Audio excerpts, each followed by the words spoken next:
Well, where does one begin? That's where one ends. And where does one end? When just after one has begun. So endings and beginnings are like this proverbial snake with its tail in its mouth. You know, one leads to the other, leads to the other, leads to one, and we just go on endlessly from beginnings to ends, from ends to beginnings. And every time we think we've arrived, we are already leaving. So, today I begin with a story from the Iroquois natives from America. And the Iroquois were a very absorbing and inclusive culture. And usually in a lot of traditional communities you have people holding on to their own identities and having their own customs and whirling out or excluding other communities. But the Iroquois have included, so smaller communities that came in with their cultures, they also included them. So Iroquois folklore is rich, is alive, has many amazing dimensions to it. So today I pick out a story which is well remembered by the Iroquois, many of them even till today. It was a very, very cold winter that year. Snow everywhere. Layer upon layer of ice in the mountains. And people, the Iroquois, couldn't even feel their own fingertips. It was so cold. It was numbing. And all the herbs and the wild grass and the fruits and the berries and the leaves were all covered in snow and in ice. All the beasts that were usually out there in the forest to be hunted, they too were in hiding for keeping themselves warm. And so the Iroquois community that year suffered this terrible winter. And it didn't end just there. It didn't end with just, a cold winter. The plague began. A terrible plague. A plague so terrible that everywhere the young Iroquois men and women, the old men and women, the babies died one at a time. One at a time. One at a time. So many people were dying everywhere that they didn't have any time to bury them. He left them out in the cold to be covered by the snow. There didn't seem to be any solution. And so a small bird arrived out of nowhere, out of the cold and the frost. Out of the darkness came this little bird and landed on the front of the home of our hero, the Iroquois warrior. And the bird told him in a language that only he understood, and he didn't know how he could understand this. This happens to all of us in life. He didn't know how he understood it. And the bird said, if it's any consolation, I'm telling you, of course, in the English we all know now. If it's any consolation, it's not just happening to the Iroquois. It's happening all over the world. The human race is is about to be wiped out until one person can be brought back to life. In any one person. You do that and everybody is saved. Otherwise we are all wiped out. Out like a light, never to be lit again. He said, I don't worry. My beautiful woman, my wife, who is about to have a child, she's there, she's well, she's doing fine, and I'm doing fine. Why do I care about who's dying around me? Why do I care? Alright, said the bird. Remember, you may just be the person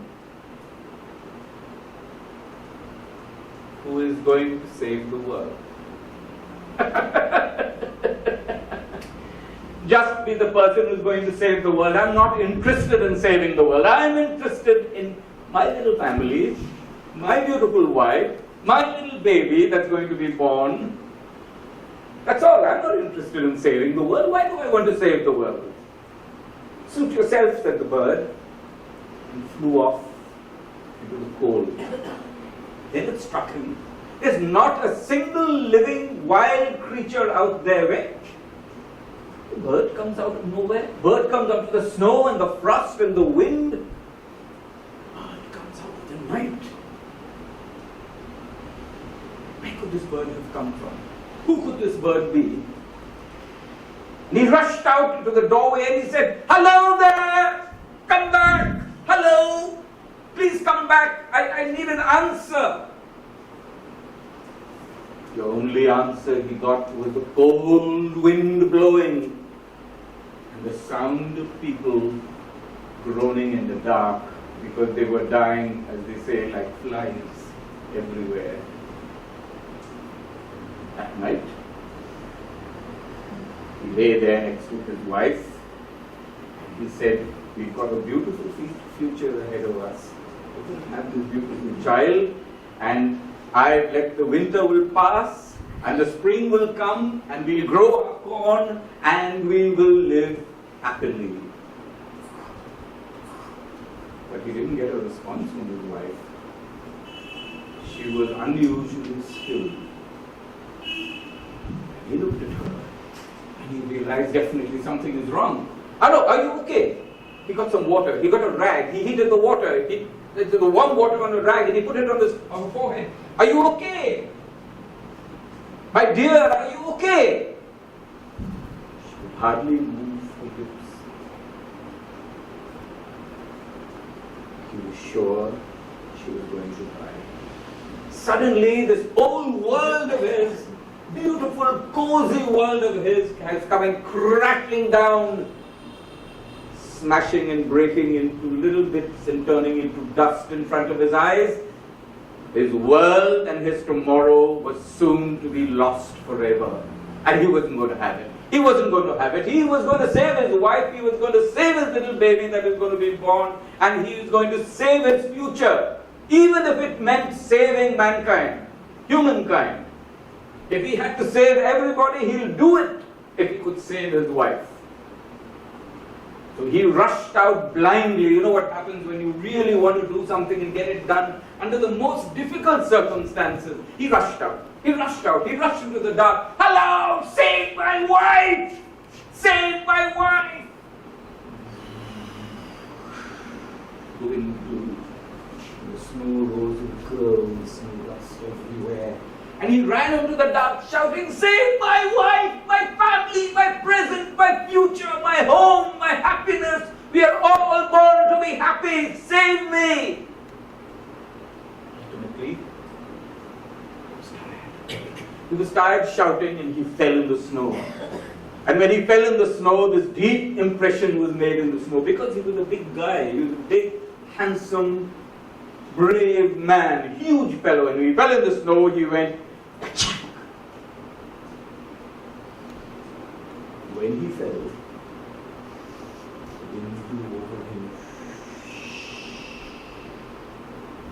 And in a small cave, 100 yards away from his home, huddled, few birds, wild birds, who were hiding there from the cold. And there was a fox who didn't hunt the birds because it was too cold and he didn't want to harm them when they were defenseless. And there were a rabbit and other creatures were there. And they said, we have to do something. Here was a man, the only man of this community. The only man who only killed when he needed food, who never harmed us, who fed us in our most difficult times. This is the only human being who needs help today. So they prayed, as all the Iroquois pray to the Great Spirit, and said, do something for this man because he's blessed. There he lay in the snow and he had a dream. He had a dream that he heard a voice calling out to him, we are here, we are here, we are here, we are here. And then he saw a beautiful flowing stream which was tinkling along between a green open field. And there was a breeze blowing. There was a sense of peace. Find us, find us, find us. And in his deep dream of half death, he said, who are you? Who are you? Who am I supposed to find? We are water, hidden beneath the earth, hidden beneath where you lie. Dig a hole now. Dig a hole now. He slowly dragged his body up and with his bare hands he began to dig, dig and dig. He became even more frantic. He said, this must be true and I have to save my wife, my family, my future. And he heard a voice saying, and you have to save the others. I'll save anyone. And he started digging frantically. Suddenly he touched mud, soft mud. And you know the safe fragrance of wet mud is really, really touching. There he was. And the water came gushing out. And he heard a voice saying, with the mud, make a pitcher. But I don't know how to make a pitcher. All I want is the damn water to give it to my wife and bring her back to life. She's almost dead. Make a pitcher, said the voice. Dug, got of mud, made a pitcher. And as he was making this pitcher, it was drying. It was drying so fast, and by the time he finished making the pitcher, it was fully dry. He dipped the pitcher into the water, and he rushed to his wife. And he drank some for himself. Take it out to the people who are dying, he heard this voice. He ran from person to person, and whoever he could revive again, he revived again. The moment this happened, it was like a chain reaction. The seasons began to change. The air began to clear. And in exactly 7 days, the winter had passed. And lo and behold, a few months later, a beautiful girl was born. He looked at the girl and he said, you are the future, my child. The end is over, and this is the beginning. Thank you.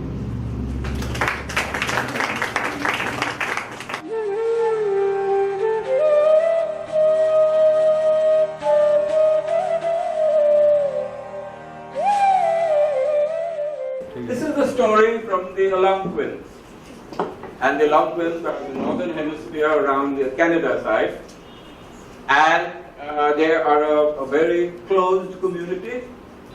And more importantly than that, they follow what they call the middle path in life. So, they don't exactly believe in a great divine being, and they don't actually don't really say there's no God or there's no spirit up there. they rely for their day-to-day life on all the spirits. They used to, maybe they still do, some of them, on all the spirits from nature.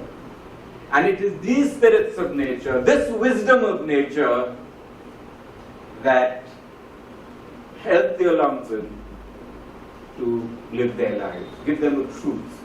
So they have a deep understanding of the many, many layers of reality that exist around us.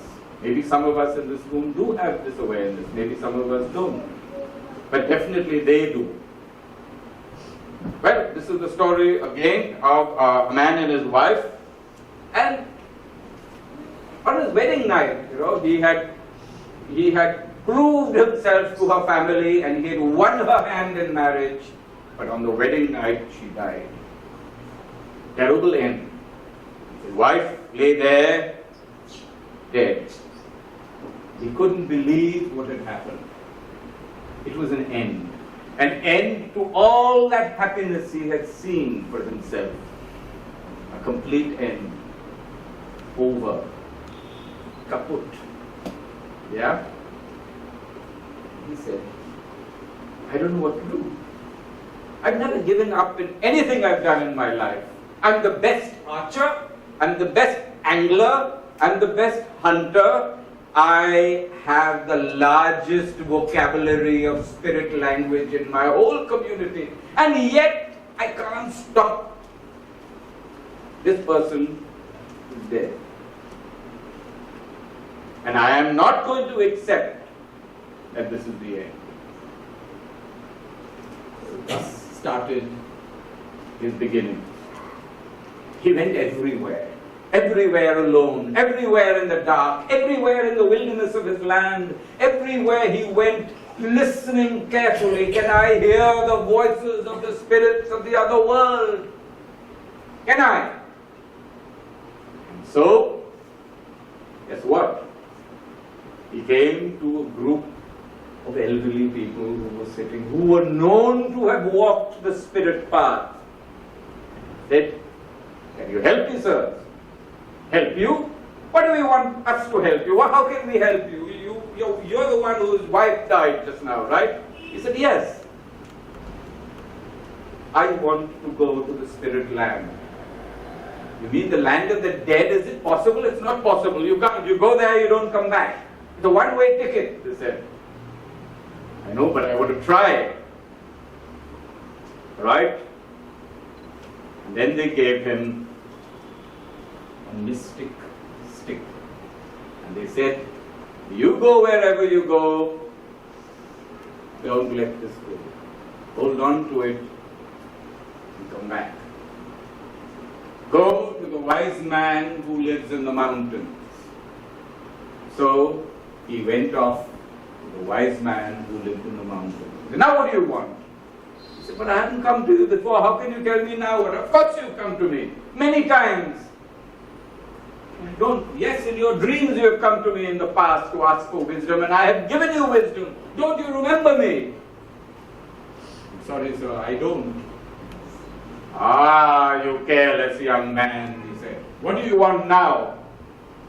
I want to follow my bride into the land of the dead. Right? On one condition. Yes. The journey from this place, I'll show you the path, and your stick will take you there. From the journey from here to the land of the dead, you will not speak with her. I won't see her. Of course you'll see her. You'll be walking behind her. Be careful. Do not speak. Speak only when you have reached. So, he set out to the strange and mysterious land the moment he stepped on to the spirit path. He went further and further. And suddenly there was a light glow in front of him, and the darkness shifted, and he saw his bride getting into a canoe. And another canoe was waiting. He got into that canoe and he followed her quietly. And he desperately wanted to reach out. He desperately wanted to embrace her and said, listen, My love, don't leave me. He didn't do that. He obeyed. He went on. When it was morning, he reached a beautiful land where there always was morning, where there was trees, flowers, birds and bees, where there were silver fish in the streams, where there were golden spiders weaving golden webs among the branches, where it was so beautiful that he didn't want to come back. And then his wife stood there in front of him and he embraced her. He said, "My dear, why did you have to die?" And she said, "All of us have to. But why did you have to die then?" "It's not my command." And they walked along through the forest talking like old friends, as if they knew each other for hundreds and hundreds of years. It was the most beautiful and calming experience. Then he heard a voice, a very sweet, melodious voice. "It's time to go now," said the voice. "When you come back, this will be your new beginning." So he turned and walked away, got into the canoe, he sailed back slowly, slowly. He sailed back till he reached the spirit path again, holding his stick in his hand. He returned home, the happiest man on earth, because his ending already promised him. Thank you.